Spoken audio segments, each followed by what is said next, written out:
Welcome to the Deep Dive. Today we're looking at a stack of source material articles, research, personal stories, all about making big international moves.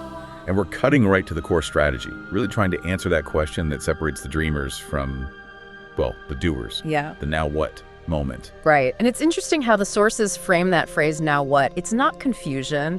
It's got this exclamation point energy. It signals a decision's been made, an action moment, not just thinking about it. So our mission today is to unpack the roadmap, tactical, philosophical, personal, and hera of what it takes to make a huge life change, specifically moving from the US to the Netherlands. Exactly. This isn't your average travel guide stuff. We're aiming for the shortcut, really, to understand how a family goes from saying, yeah, maybe one day we'll live abroad, to actually being there. And the story we're following. Yeah. They describe themselves as being 14 months old in their new country.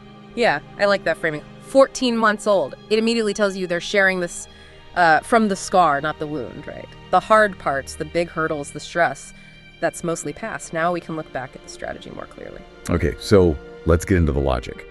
Where did this specific move start? It wasn't like a sudden panic decision made over breakfast one day. The seed was apparently planted years before, in Barcelona, Spain actually, during some kind of international company event. And the thought wasn't just, oh, this is nice, it was decisive. Barcelona is, wow, we got to move to Europe. And that right there is often the key difference, isn't it? The sources really stress this. Talking about a big goal, truly believing it, and then, crucially, taking some kind of action. Almost immediately. Because think about most people, maybe 99%, visit somewhere amazing and say, I'd love to live here. And then nothing happens. It stays a nice idea. For this couple, that initial belief, that declaration, that was the start of the real now what process. It shifts from a wish to, like, a mandate. Right. And executing that mandate needed a really strategic plan. They weren't just winging it. Sounds like they planned this almost like a multi-stage operation centered around the wife's job. Oh, absolutely. The sources describe it as totally premeditated. The foundation was leveraging her role at this parking transactions company. Her European company had just been bought by a U.S. firm, which created this sort of perfect bridge, you could say. Okay, let's break down that core strategy. Yeah. She didn't just, ask for a transfer? No. She positioned herself as indispensable, the expert on the U.S. market they needed in Europe to integrate things. And that specific move was designed purely to get the family in the door using a skilled migrant visa. That was the entry point. Exactly. Successful first move, yes. But, and this is critical, that type of visa carries a huge vulnerability, something they saw right away. Okay, what's the risk there? What are the stakes with that specific skilled migrant visa? Well, the stakes are massive. Essentially, the family's entire legal right to be in the Netherlands hangs on her specific job at that specific company.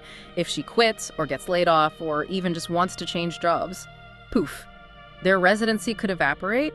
That's a lot of pressure. It basically removes any real freedom or independence. Wow. Okay, so that kind of planning, thinking about that vulnerability from day one, suggests there's something much deeper driving this than just, wanting a change of scenery. You're already planning the escape hatch as you walk in. You have to. Smart movers always think ahead. The real long-term play was securing independent residency, and that led them to look into the DAFT visa, the Dutch-American Friendship Treaty. DAFT visa, Dutch-American Friendship Treaty. That sounds interesting. How old is that? It dates way back to 1956, and it's essentially this really valuable, almost like a loophole for U.S. citizens wanting to set up as self-employed in the Netherlands. Okay, sounds great on paper. But treaties like that usually have hoops to jump through, right? Right. It couldn't have been simple. What do they actually have to do to get that DAFT visa? No, definitely not simple. This is where the action part comes in.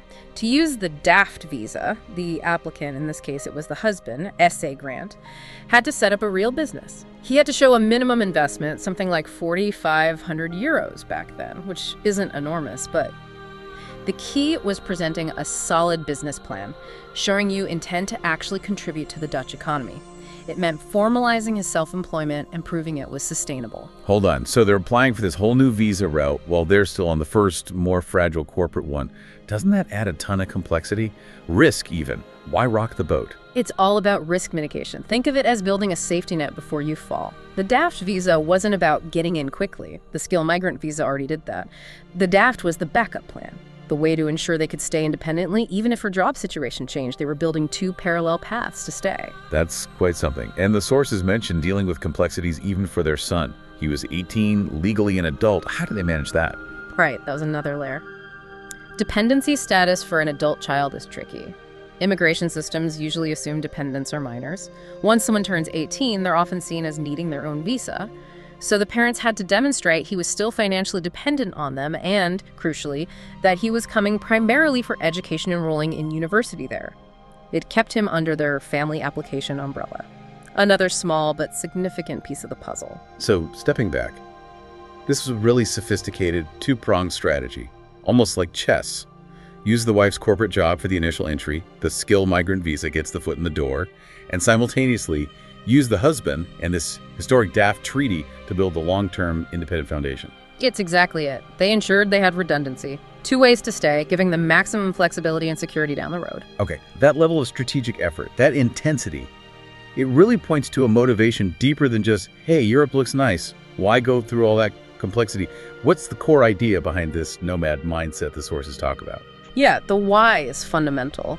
The sources suggest a belief that being sort of stuck, gridlocked in one place, it's almost unnatural. If you look at human history, we started as nomads, exploring, moving. It's supposedly baked into our DNA. The idea of staying put on one grid for 80 years feels restrictive to some. But the obvious question, especially for someone maybe listening in the US, is why leave?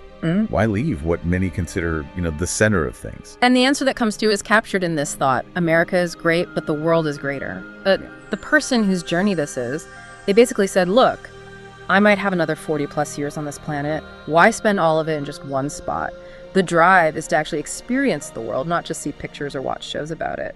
And that personal drive, that exploration, it also creates this powerful legacy, doesn't it? You become that relative, the cool aunt who lives in Paris or the cousin who moved to Amsterdam.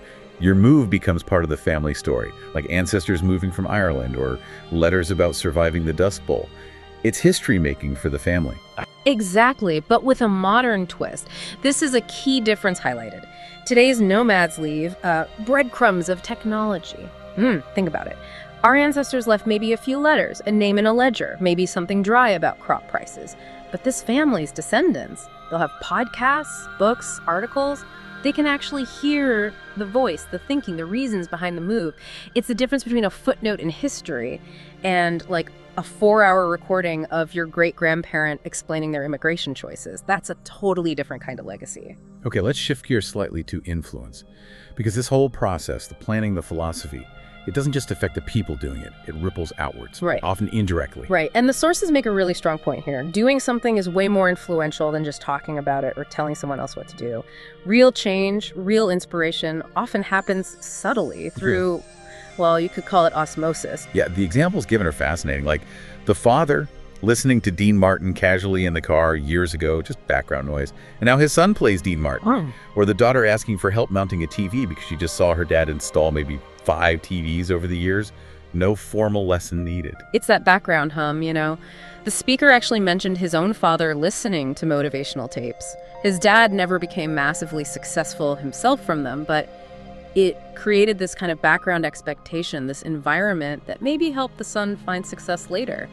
That secondary exposure normalizes things. It sinks in more than we think. I totally get that. I mean, in my own life, thinking about big changes, my wife was often the one who took the first big leap. She initiated, she had the bravery to say, we can actually do this. And I watched her. She was the action taker first, and I sort of followed and helped implement. You don't always have to be the one driving initially. Supporting the first mover is huge. That's a perfect example. And the advice that flows from this is, well, if you're not the one ready for the giant leap right now, maybe your role is different. Maybe you're the inspiration without realizing it, the kid listening in the car, the daughter watching the TV go up.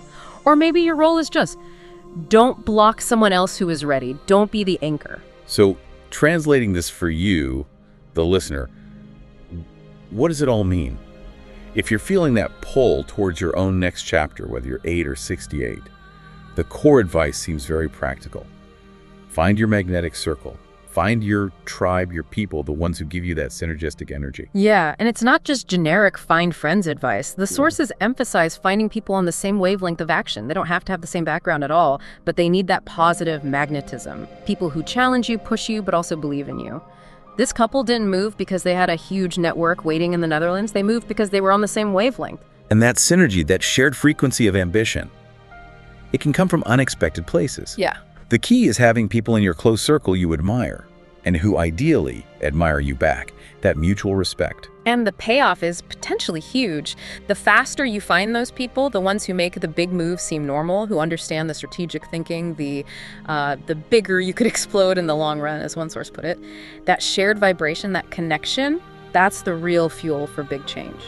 Okay, this has been a real deep dive. Let's quickly recap the big takeaways for you listening.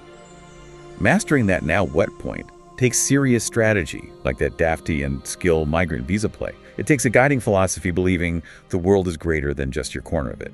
And crucially, accepting that your biggest impact might be indirect. What you do speaks louder than what you say. Right. And maybe a final thought for anyone feeling hesitant. Maybe your parents don't get it. Maybe your best friend thinks you're crazy for wanting to go against the grain and move or change things up. Just remember the scale of things. There are 8 billion people out there. Your immediate circle of, say, 3 people might not understand, but the odds are overwhelmingly in your favor that someone out there, a mentor you haven't met, an online group, a future friend, totally gets it and can help you figure out that next step. Find that connection, embrace that action mindset, and let us know, who will you be next?